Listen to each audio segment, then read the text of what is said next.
Pag natapos yung lakad ko, gusto ko sanang pasalamatan si Mami Edith at si Kuraming, Mami Edith at si Ma'am Lorna Rutherford at saka si Karen Whitmore. Dong, tawagan mo sila, padalan mo sila ng tigko $250,000 yung apat. Ganito ang ginawa ni Francis sa akin na inigno niya, hindi niya kinakilala ang utang niya sa akin. I promise, kahit hindi man ako mabayaran, basta mapakulong siya, ipakulong ko talaga yung lintik na yan. Eto, question lang po, nabayaran nyo naman na po yung mga niloan nyo. Are you okay? Quits na ba kayo sa bank or hindi pa rin? Struggle talaga. Kasi Hindi pa rin po tapos? Sabi niya, wala daw siyang utang. Right? Wala daw siyang utang sa amin, taga-UK. Kasi tulong daw namin yun sa kanya. Ano? Baro yun, Francis. Baro yun. Kung nanood ka man, ilagay mo sa kutup dito sa utak mo, yung mga pira na yun, nga sa mga lawyer mo, pag mula pa doon sa eleksyon, hiram yun sa'yo. Yung mga palipad namin, at saka yung plates namin sa, yung mga humanitarian, yun ang tulong. Pero yung mga baro sa loan, sa lender, hindi yung tulong. Bayaran mo yun. Mahirap talaga itong ginawa niya sa amin. Talagang binangkrap talaga kami ni Francis. Sa totoo lang, MG, binangkrap talaga niya kami. Kaya galit na galit. Ang kagalit ko siya until to my whatever. Basta ang galit na galit ko talaga sa kanya. Walang kalagyan. Lintik, bakit ako na scam nitong Kudman na to, swindler, scammer? Bayaran mo kami lahat dito, quit ka na sa amin. Pero pag hindi mo kami bayaran, alam mo na kung na mangyayari sa'yo, Francis, ha? Pag walang mangyari nitong mga summer na to dito, uuwi talaga ako dyan, MJ. Sampahan ko talaga siya. Hindi ako nagbabanta sa'yo. Talagang babayaran mo talaga ako. Madadamay talaga sa lahat. Pati pa yung mo, yung ina ng anak mo, madadamay talaga nandito sa akin ang resibo eh. Damay sila lahat.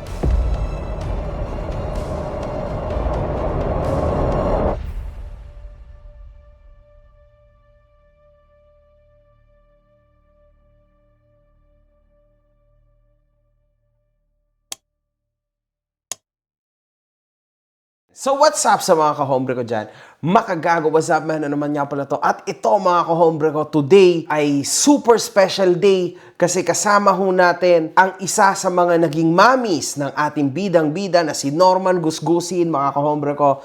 And maraming salamat kay Boss Nasukir kasi siya ang nagbigay sa amin ng contact nitong very important piece sa ating documentary kay Norman Mangusin, mga kahombre ko. Ito po yung isa sa magiging mga patunay natin na lehitimo talaga yung mga mamis niya nung mga nakaraan na lumalabas na si Mami Gento, si Mami Ganyan, which ito po yung mga mami na nahihingian niya. Pag natapos yung lakad ko, gusto ko sanang pasalamatan si Mami Edith at si Kuraming, Mami Edith at si Ma'am Lorna Rutherford at saka si Karen Whitmore.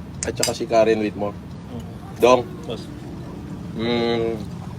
tawagan mo sila, padalan mo sila ng tigko $250,000 yung apat. Mami Melita, si Mami Edith, si Mami Lorna. O, tapos si Karen at saka si Mami Melita. Tigko $250,000. Yun ay tulong ko sa kanila. Wala pa naman tayong ganong pero tulong ko sa kanila. Mag-i-spend ako ng 1 million, tutulong ko sa kanila. Parang gusto ko lang pasalamatan yung mga taong tumulong sa akin.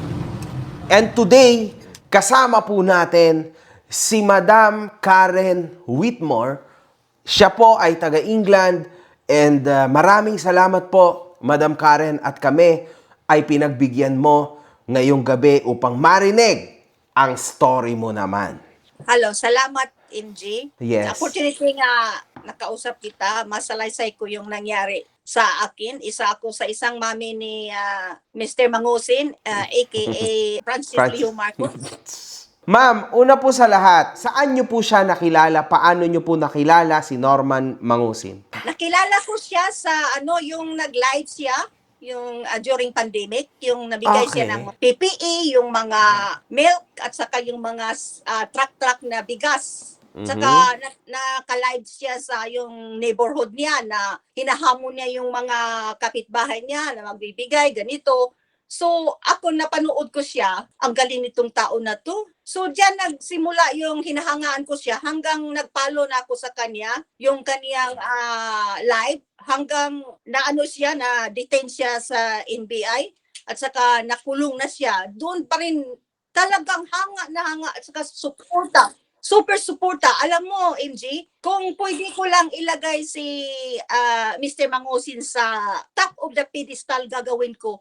Ganyan ang kahanga ko sa kanya, na impluwensyahan niya ako, yung mga ginawa niyang kabutihan sa mga Pilipino. So diyan nagsimula yung paghahanga ko sa kanya. So in short po, Karen, no? Kasi pinahintulutan nyo naman ako na Karen na lang itawag ko sa inyo, di ba Okay. po? So in short, ang ginawa niya is parang napaniwala niya kayo sa kanyang kabutihan, sa kanyang pag-humanitarian. Tama?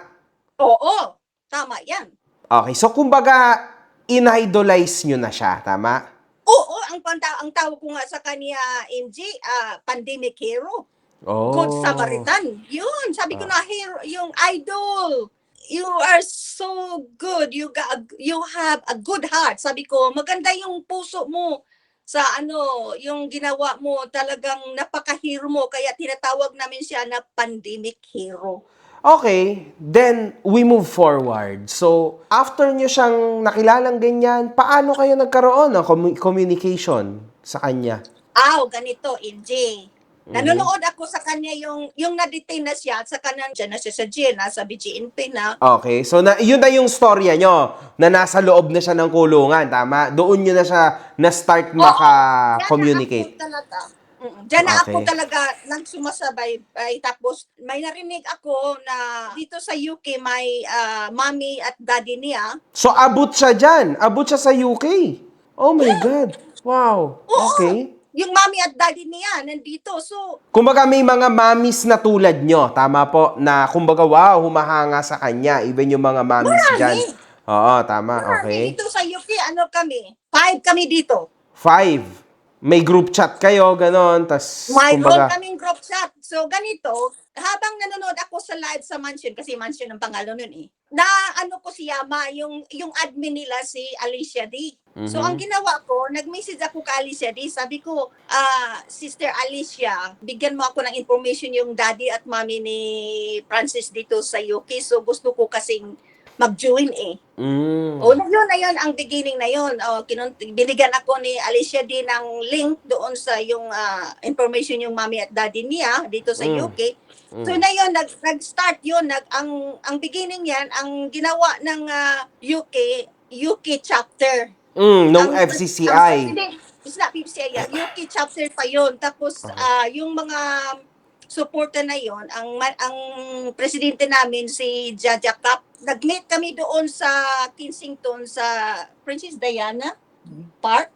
Doon kami nag-meet. Tapos nagkataon nga hindi may understanding sa isa-isa, so nag-resign si Jaja Cap. Ang na-replace si Apo G. Yun na ang tinawag nga FFCI UK. Okay. So, FFCI UK, ang pinaka-chairman ay yung Apo G, tama? Siya ang presidente namin. Yeah. Okay, Siya so nandun kayo sa chapter na yon, tama? Pasok kayo Oo. doon. Okay. So, pasok ka na. So, nasa team ka na ni FLM, di ba? Ng Pandemic Hero. Okay, so after niyan, ano na po nangyari ngayon? dumating na yung nag-start na maglikom ng pera. Yan na. At aside from that, yung mga palipad namin, ang laki ng mga palipad namin, Ingis, my goodness, babalikan na yung mga bank statement ko from 2021 Elion until nga lumabas siya. Ang laki talaga. Pero wala na yun sa akin. Kasi yun sa akin patulong na yun sa kanya. Para bang abuloy ba? Ganon. Pero ma'am, may question ako sa inyo. More or less, gaano siya kalaki? Like, how much was it in pounds? My God, MJ, ang laki talaga. More or less. Magbitaw kayo ng number para lang maklaro sa mga tao. Ano ba yung loan o yung mga palipad?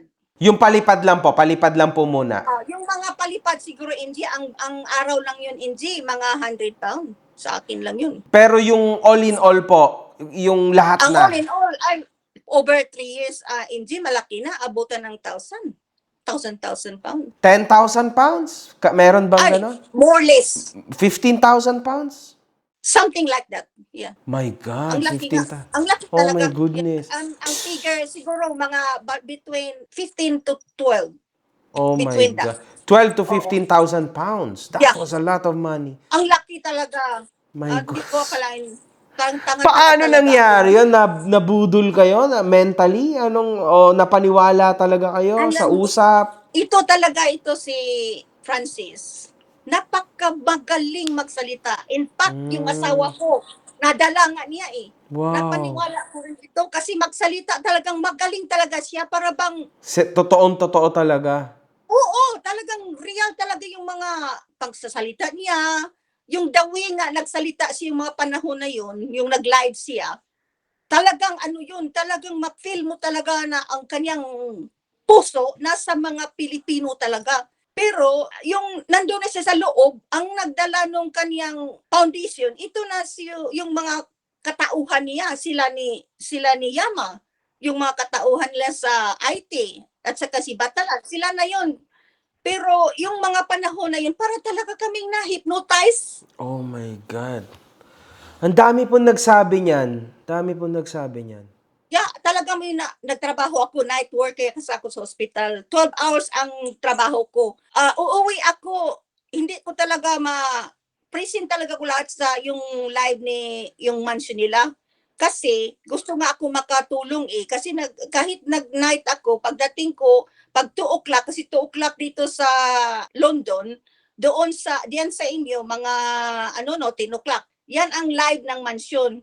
So, punta ko ng bed ng 12, gigising ako ng 2. So yung mag-duty na naman ako. Ay yung tulog ko sa every night nga may trabaho ako sa daytime, 3 hours lang para lang makapagigising ko para mapanood ko yung mansion. Grabe.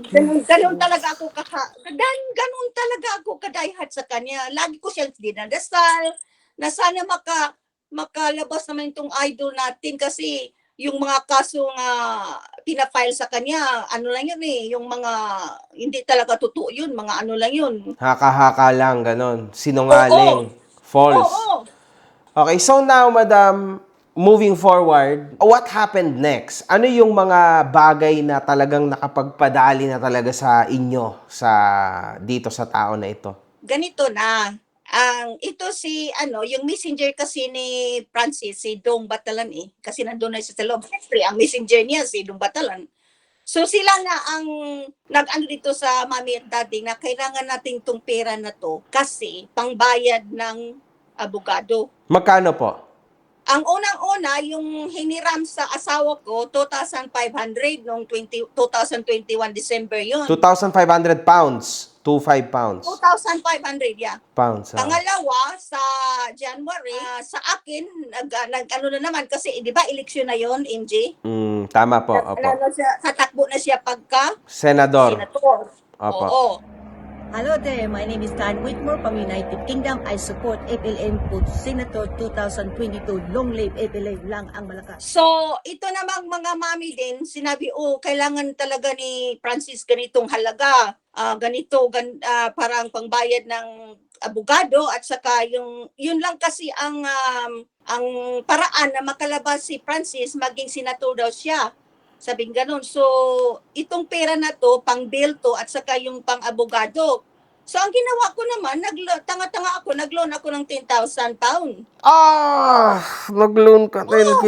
Totoo yan, nandyan yung mga transaction dyan sa isa ka sister na mami ko. Gano po yan kalaki nga ba? Gano kalaki yan in pesos? 10,000 pounds? Malaki yan, mga 700,000 pesos? 800? ganito, NG, hindi pa talaga tapos.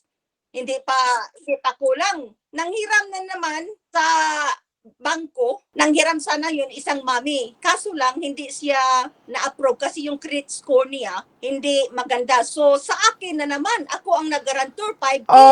Oh my God. So, 15K Yung mga taon na. yun. Yung buwan na yun. Tapos hindi pa kulang, nandun sa trabaho ko noon, tumawag si Francis sa akin as naka-duty ako. Tapos hindi ko kano siya narinig. So sabi ko, tatawag na lang ako following morning. So ngayon, yung mga ano na yun, panahon na yun, si Apple J, kasi siya nga ang daddy-daddy tumawag sa akin.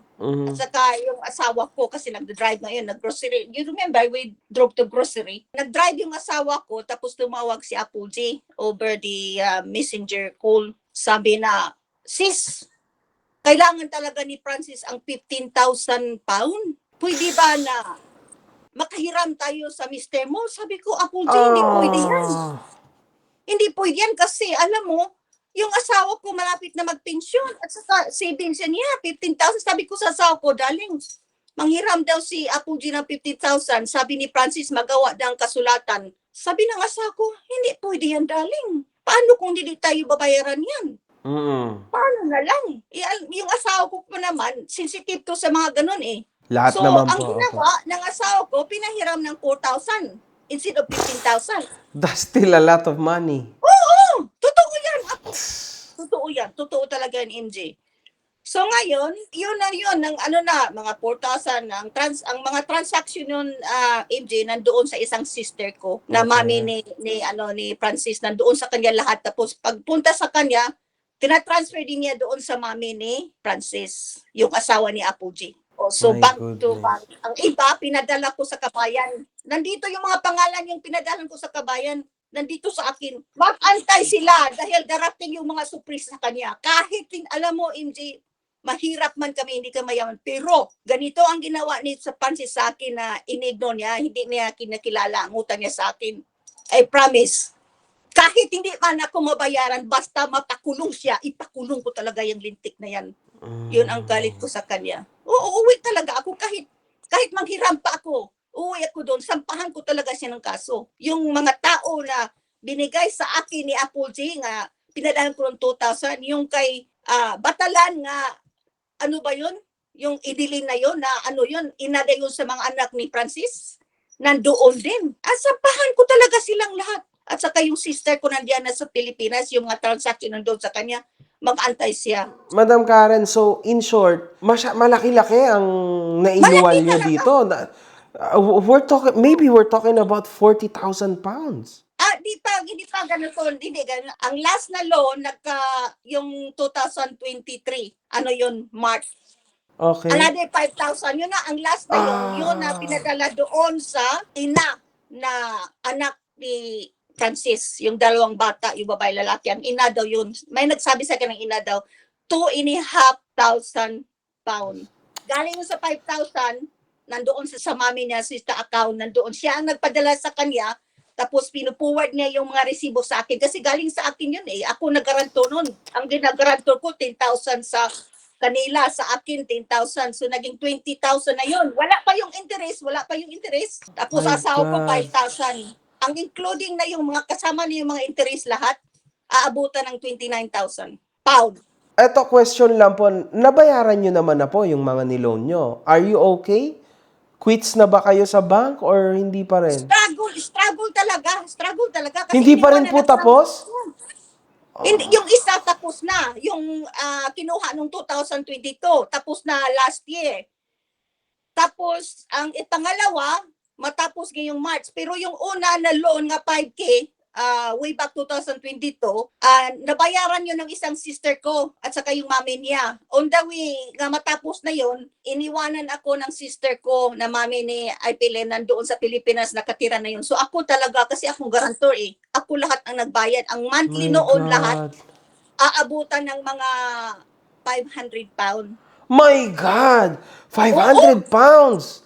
Aman, Grabe mga kahombre ko, yung 500 pounds, that's a lot Malaki of na yan, money. Lindsay. Sobra kasi Kaya po, yes, kasi i-explain ko lang po sa mga manonood ko. Kasi mga kahombre ko, ako, nung nagtrabaho ako sa Basingstoke, sa Domino's Pizza, ang kinikita ko sa daily ko, nung panahon ko kasi 6 pounds and 25 cents yung sahod, yung minimum wage sa England.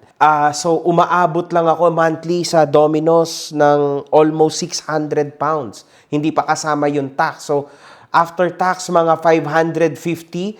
So, could you imagine kung sa akin nangyari yon, isang buong sahod na yon, mga kahombre ko. Isang buong sahod yung iniluluwal ni Madam Karen per month. Dahil lang sa inutang niya para kay Francis Leo Marcos or Norman Mangusing. Sobrang struggle yon. That Ay, is sobra struggle. talaga. Ito nga ang asawa ko, nagreklamo na nga. Yung mga wages ko, nandoon na sa mga direct debit. My goodness, man. Mabuti nga, hindi ako binugbog nito kasi hindi ko sinabi in the beginning, hindi ko sinabi sa kanya nag-loan ako on behalf Nagsinungaling Francis. kayo. Oo, tapos nga, mabuti nga ito, minahal ako, pag hindi ako minahal ito, bugbog sirado to. Kung mabuti na lang na, oo, Grabe. totoo yan. Nakakahiya Ito nga, tuloy. pati pa nga asawa ko, nadamay eh. Lintik na Francis na yan. Ngayon na nakikita nyo siya, no? Do you think karma niya to sa lahat ng ginawa niya sa buhay nyo? Sa mga buhay ng mga OFW? Siyempre, karma na yan. Tingnan mo lang, tingnan ko lang yung mukha niya, dugyot na at saka haggard. Exactly. Madam, may question ako. So, sa'yo, ganyang kalaki ang nakuha niya. How about dun sa 4 pa na kasama niyo dyan sa England? Sa Nakakulimbat-limbat kanila na na doon? yung istorya na yan. Sa kanila, kung gusto nila mag-interview sa inyo, magpa-interview siya. Pero sa akin lang to. Sa kanila Okay. na yun. Kasi sinabi ko sa isang mami na kaklose ko rin, sabi niya, hindi na alam ng asawa niya yung inutang sa kanya, kaya parang nahirapan din siya. Pero more or less, madam, tulad nyo din ang sitwasyon na nangyari doon sa other 4. Nakuhanan din talaga. Mhm. Oh my Pero ang goodness. napunong utang nito, itong daddy at mami niya. Sila ang punong-puno ng utang. So, mas kawawa po yon, tama? Kawawa sila kasi alam mo, itong dalawang mag-asawa nito, lahat-lahat binigay nila ang pagmamahal nila kay Francis. Pero So, parang ang ginawa niya, parang structural ng pyramiding, tama? Siya yung nasa top, tas kayo lahat yung nasa baba, magbibigay kayo sa upline nyo, which is siya. Oh my goodness. totoo man. yan, totoo yan. Grabe, mga ka-hombre ko. So, nakakakilabot po ang storya na ito, no? Isa lang po ito sa napakaraming OFW sigurado na nakatikim ng hagupit ni Norman Mangusing. Madam, may question ako sa inyo. Kailan kayo nawalan ng gana o ng believe sa tao na ito? Kailan po? 2025, nagkaroon na, kasi yung paglabas niya yung 2024, di ba, December yun, lumabas siya. Binigyan ko muna siyang pagkakataon na maka-discover Aba. siya sa kanyang life. Bawi ng Kasi konti.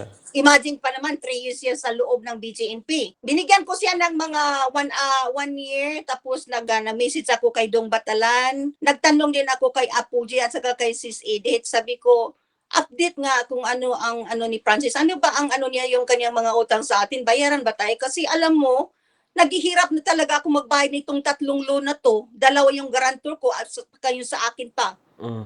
Talagang hirap na hirap ako, MJ. So, message ako kay President Dong Batalan. Wala talaga akong reply, MJ. Wala talaga. Wala. Tapos si Apple Jaman, umuwi daw ng 3 times. Wala din. Wala din siyang update din. Wala. Tapos itong recently, I will say a month ago, wala na akong magawa. Nag-message ako yung anak ni Batalan, si Binok. Sabi ko, Binok, ano ba talaga ang i-update mo nga ako sa situation ni Francis kasi alam mo, Binok, naghirap na talaga ako magbayad nitong loan na to. Hirang-hirap na ako, Binok. Mabuti na lang, alam mo, sa awa ng Panginoon. Nagpasalamat ako ng malaki kay Binok, no? Although na-upset siya kasi, binimension ko yung niya sa akin, pinapas ko yung mga message niya. Pero nagpasalamat ako sa kanya dahil kung hindi sa kanya, hindi ako na-update na ito pala si Francis, ang kanya palang nasa isip niya. Sabi niya, wala daw siyang utang. Right? Wala daw siyang utang sa amin, taga-UK. Kasi tulong daw namin yun sa kanya. Shit. Hindi pa ba sapat yung mga palipad namin? At saka yung mga volunteer namin na mga wheelchair, mga bigas. At saka yung during sa kanyang kumpanya 2022, nagbayad kami ng mga tarpaulin, yung kanyang mga katauhan, pinahotel pa namin doon sa Bacolod. Binigyan pa namin sila ng pocket money. Ano ba? Hindi pa ba yung sapat sa iyo, Francis? Tanungan kita. Hindi pa ba sapat yun? Bakit sinabi mo na wala kang utang sa amin dito taga UK? Tulong sa'yo nan? Sino ka ba? Bakit sinabi mo yan? Walang hiya ka naman. Mag-guilty ka naman sa sarili mo. Kaya yun ako, pag sabi ni Binok na ganun pala ang kanya na sa utak niya, na yun palang pinautang namin sa kanya, tulong pala yun sa kanya. Wala siyang naisip nga hinihiram yun sa amin dito. Hindi niya naisip yan, Inji.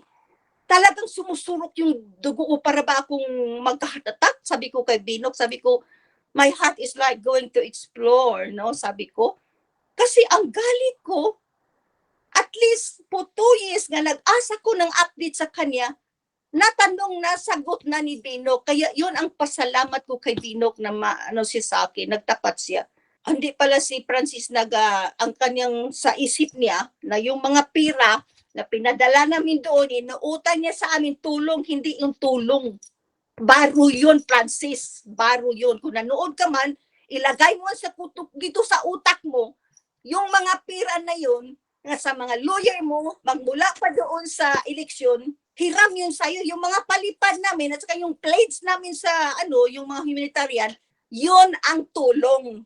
Pero yung mga baro sa loan, sa lender, hindi yung tulong. Bayaran mo yun. Pero madam, ni minsan ba ay nabigyan kayo ng credits sa pamimigay nyo ng mga wheelchair, ng ganto, ng ganyan, ng bigas, maybe nakatulong din kayo, no? Nabigyan ba kayo ng kahit special mention man lang ng mga tao na ito? Namisip kami tayo kaming doon, yung mga picture tarpaulin. doon sa tarpaulin. Yung FFCI UK, ganito. Satisfied naman kayo? Do you think tama naman yung binigay nyo, kumbaga yung pinadala nyong pera, talagang nagastos lahat-lahat sa pamimigay, sa pag-humanitarian niya? Yun ang kaalam-alam namin, nga pinabigay lahat. Pero, yung napanood ko si Nasuke, hindi pala. So, kumbaga, nito nyo lang nalaman na, putrages, hindi pala totoo. Talagang he used us, no? Yung ginagamit lang niya kami kasi yung ang mga kalooban namin, weak kami. Hindi kami, yung magpagbigay kami kahit wala kami mapagbigay. Dahil alam ko naman kung ano ang hirap ng mga Pilipino sa atin. Kung pwede pa lang, ako pa, talagang kung maroon ako ikatulong, tutulong talaga ako. Pero yung ginawa ni Francis sa akin, masakit talaga. Yung sa amin, hindi na sa akin, sa aming mga mami dito sa UK, binangkrap niya lahat kami. Pati yung mami at daddy dito naghihirap. My goodness. Take na yan. Grabe, Norman Mangusin. Nanonood ka dito. Grabe, baka mamaya kahit si Grabe talaga. Madam Karen, hindi mo rin kilala. Kasi madam, alam nyo, madami na po ako na interview. And isa lang ho ang isinasagot niya sa kanyang video at nag-aangas-angas pa siya. Madalas niya sabihin, hindi ko namang kilala yung mga yan. Well, hindi kilala. Paano yung mga Zoom meeting namin sa BJNP? Bakit andito pa? Bakit allowed siya mag-Zoom meeting sa BJNP? Ilang beses namin nag-Zoom meeting doon siya nakakulong. Hindi bakit pwede yan. Actually, hindi Allowed? po pwede yan. Paano nangyari yan? May nakakapag-internet pala ho si Norman Mangusin sa loob ng BJMP. Totoo yan. My Alam mo, goodness. AJ, ang buhay niya sa loob, buhay ng king. Talaga yung mga palipad lang namin ako. Dahil sa inyo. Grabe talaga yung paglabas niya sa amin. Salamat. Anong salamat? Lintik ka. Pero Salamat. alam nyo, madam, lately, no, nitong mga nakaraan, medyo napadulas siya. May nasabi siya na dito mapapatunayan natin na totoo ang sinasabi nyo, madam. Alam niyo po ba, marami pong OFW na tumulong sa akin nung ako'y nakakulong. At ako po'y nangangako na kung sakali pong matatapos yung huling kaso ko, at makaka-recover ako, makakabenta ako ng property ko, lahat ho sila, tutulungan ko pabalik. Opo, hindi po ako nanghingi sa kanila, hindi po ako umutang sa kanila. Sila po ay kusang tumulong sa akin nung ako'y nasa loob ng kulungan. Talaga naman kung makikita nyo sa aking YouTube, kung magpalipad sila, libo-libo. It survived my people po. It survived. Nakakain po yung aking mga tauhan sa loob ng kulang-kulang 4 na taon habang ako'y nakakulong. Hindi ko po yung kinakalimutan, lahat sila. Nagkataon lamang ho na ako ay nakalagay sa isang sitwasyon na wala pa akong magawa. Pero hindi ko ho sila binudol, hindi ako nag-endorse sa kanila ng peking produkto, peking abogado para sila ay linlangin. Hindi po ganon. talaga pong sinabi niya yan. Nitong isa sa mga latest videos niya, sinabi niya mismo yan. Yan mismo yung salita niya. Ang mas sagot ko sa iyo, Francis, sinungaling ka. Dahil hingi na hingi ka sa daddy mo dito at sa mami mo. Kahit walang maibigay yung dalawang mami at daddy mo, nag-uutang para lang mapabigay sa iyo, hingi na hingi kang lintik ka. Alam mo ba yung mami at daddy mo dito? Wala na nga sasakyan si Apo G kasi hindi na maka-afford magbayad ng sasakyan. MOT, insurance, siguro, di ba? Mga ganun.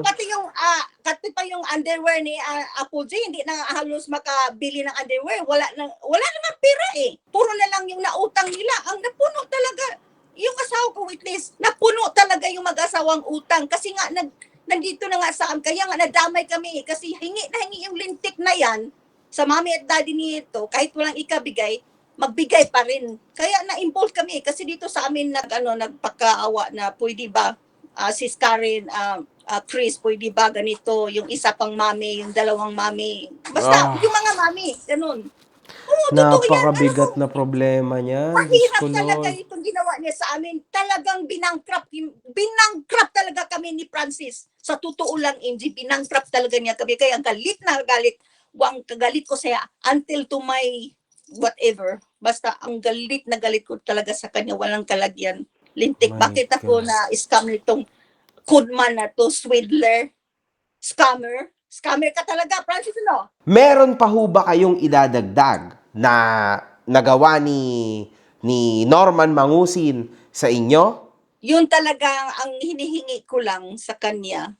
Kung hindi mo naman iniisip nga may utang ka sa amin, nasa sayo lang yan. Pero may utang ka talaga sa amin. Yun lang, bayaran mo talaga kaming lahat mga mami dito. Pag hindi mo kami bayaran din, you know what to say. You know what I'm going to say, no? Hindi ko lang sabihin ito sa social media kasi mahirap yung magbanta Kailangan gagawin ko kung anong gustong, ang tama ang gagawin ko. Yun Hindi, lang, nasabi naman ni Madam Karen na kakasuhan niya talaga. Wala namang ibang kaso masama talaga. doon. Kumbaga, Yes, no kakasuhan ka doubt, talaga. Francis. Oo. Kaso talaga. Madam, alam niyo, nakikita niyo po ba yung nangyayari ngayong mga panahon na ito? Napapanood niyo po ba yung mga videos ko, yung mga videos niya? Nakikita niyo po ba kung paano at gaano na-expose ang tao na ito?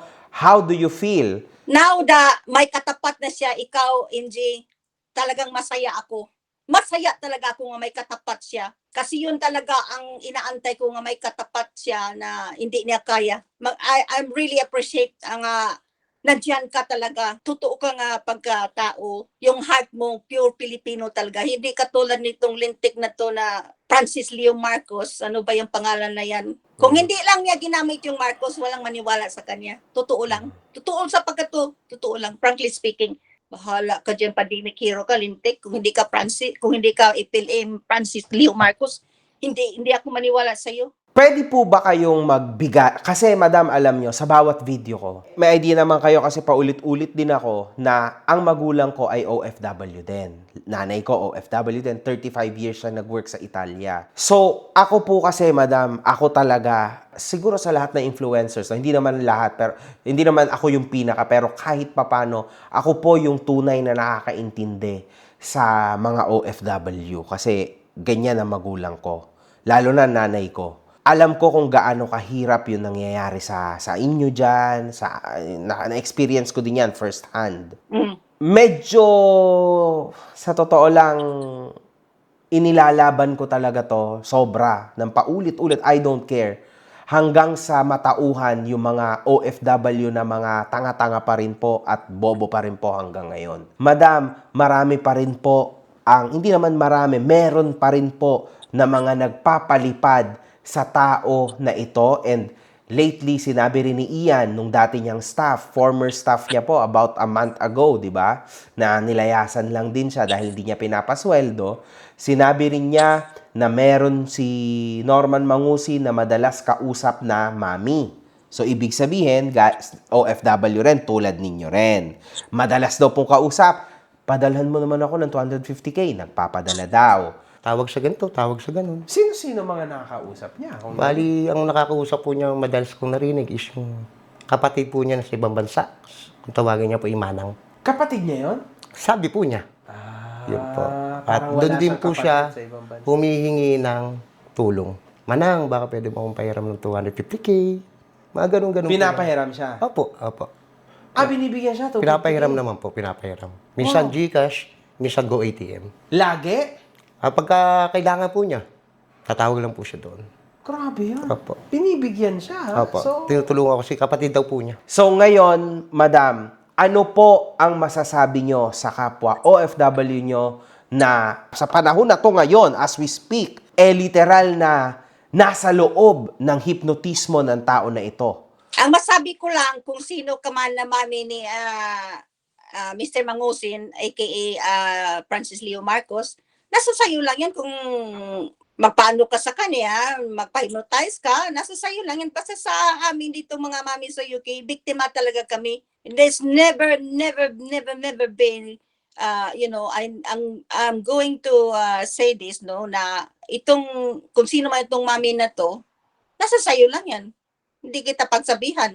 Dahil may capacity ka naman, alam mo anong ginagawa mo. Pero yung mga iba na nagsuporta kay Epilim, nasa sa inyo lang yan. Basta alam na ninyo kung anong klase yung tao na yan. Ako, nagsabi ako ng totoo. Walang sobra, walang kasinungalingan. Totoo to. Yung nabiktima talaga kami, itong imposter na Francis na Marcos. Ayan, so nakikinig nyo para sa mga OFW na nakikinig ngayon, please, maging aral na ang nangyari kay Madam Karen, lalo na sa mga kasama niya rin sa UK na literal na allegedly talagang nabudol ng tao na ito. Mag-ingat ho kayo dyan at sana huwag kayong magpapaniwala sa mga mahahalimuyak na salita ng tao na yan. Okay, Madam, huling statement na po. Ano po ang masasabi nyo kay Francis Leo Marcos, aka Norman Mangusin, or baliktad? No? Ano po ang masasabi nyo sa kanya? Nakikinig po yan sa inyo ngayon. Siguradong nanonood yan ngayon. Okay, Francis, kung nanood ka man, sana naman bayaran ninyo kami, taga-UK. Lalo na yung mami at daddy mo dito, naghihirap sila. Hindi lang sila naghihirap, kami din ako, naghihirap din ako. Although, maganda yung trabaho ko, malaki yung sa sahod ko, pero ganun pa rin yung bayaran mo kami. Pag hindi mo kami bayaran, alam mo na, hindi na ako nagbanta sa iyo kasi mahirap magbanta sa sa social media eh. Bayaran mo kami lahat dito, quit ka na sa amin. Pero pag hindi mo kami bayaran, alam mo na kung ano mangyayari sa iyo, Francis, ha? Gaano po katagal ang palugit nyo, Madam? More or less? Pag walang mangyari nitong mga summer na to dito, uuwi talaga ako dyan, MJ. Sampahan Summer ko talaga means siya. August, di ba? August ang summer, more or Oo. less sa England. Oo. Okay. Mga June. Okay. Ganun, mga June. Pag June. walang mangyari, Francis, hindi ako nagbabanta sa iyo, talagang babayaran mo talaga ako. Madadamay talaga sa lahat. Pati pa yung mo, yung ina ng anak mo, madadamay talaga. Nandito sa akin ang resibo eh. Damay sila lahat. My Siya God. sila ni President Dong kasi si President Dong nagamit lang din niya eh kasi ang pinakadulo nito ito si Ipilim eh. Siya ang accountable sa lahat ng nangyari. Yun. Oh, Francis, you are accountable sa lahat. Nadamay mo lang yung mga tao mo. I believe God. at Batalan, he is a good person. Okay. Very honorable man, ba nadamay lang sa iyo yung mga tauhan mo, lintik ka, napakasinungaling mo. Yun lang at sa bayaran mo kami, quit na tayo. Pag hindi mo kami bayaran din. Pero Madam, ito sa experience ko kay Norman Mangusin, Madam, huwag kayo sana masyadong masasaktan o maha-heartbreak, no? Pero ito, experience ko lang. It's been 3 months now na ginagawa ko yung ginagawa ko sa kanya sa social media. Pero, Madam, para po sa akin, hindi na po kayo babayaran yan. Sa pagkakakilala ko sa kanya. Tapos, most probably po, pagkatapos ng interview ko na ito, ang sagot ho niyan sa internet, pabalang at itatanggi niya po lahat yan. Ayan po talaga, based on my experience here online against this. Grabe, hindi ko na alam kung paano ito madidistinguish ang tao na ito. Sobrang sama ho ng tao na ito, Madam. I-repeat ko naman yung salita ko. once again, pag hindi mo kami bayaran, sabi ko lang sa iyo, kahit hindi mo ako mabayaran yung inutang mo sa akin, basta mailagay kita balik sa BJNP, tama na yun sa akin. Ayun, very good. Kasi madam, hindi lang naman ho ikaw. Kasi kahit ako, kasama ng pamilya ko, talagang kinasuhan ho namin yan ng napakaraming kaso. Because ipinush nyo akong lahat. I've been pushed by you guys. And lalo na sa mga naririnig kong storya, kaya lalo din akong nagkaroon ng fuel at power para ituloy ang mga kaso na ibinibitaw ko sa kanya. And madam, alam nyo ba, kinasuhan niya ako sa Isabela. Yung kaso niya sa akin sa Isabela na dismiss lang. Sabi niya, Diyos daw siya sa Isabela. Pero kita nyo, wala talagang totoo sa sinasabi niya. Yan ho ang lehitimo, madam. Yun ang sinabi niya sa sarili niya. Pati yung sarili na kinukumbins na niya eh. Yun. Grabe, kita nyo? Alam na alam nyo. O, yun lang, madam. Marami pong salamat, ha? Oh, salamat, Inji, salamat. So yun, mga kahombre ko, atin pong nakausap si Madam Karen Whitmore. As you heard, sobra hong nakakalungkot ang naging storya na ito. Para ho sa mga mahal kong OFW, ako ho'y nakikiusap na naman sa inyo. Please, panoorin nyo ng ayos sa mga video ko para naman sa may mga magulang dyan, may mga tsuhin dyan o merong mga lola't lolong OFW na sa tingin nyo, medyo nakakaisa itong si Norman Mangusin. Guys, please, make them watch my videos, yung aking playlist about Norman Gusgusin. Please tulungan nyo ako to spread awareness at nang matigil na po ang katarantaduhan sa mundo ng internet. One love, good fucking vibes. Medyo nakakalungkot mga kahombre ko, pasensya na kayo. Nawala talaga ako sa mundo. Mga putang ina nyo kayo.